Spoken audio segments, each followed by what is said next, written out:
Camera's rolling. Well, hello there, everybody. First and foremost, let me introduce myself with a gigantic... I couldn't help myself. It was bad. I'm sorry. Just fix my hair up a little bit. My good side is the side with the nose piercings, the side I kind of want to show, as opposed to going...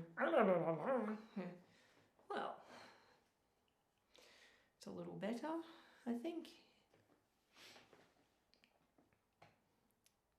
So I was kind of thinking, right, I don't know if it's better if I look at myself as I'm doing it, which I think seems pretty good.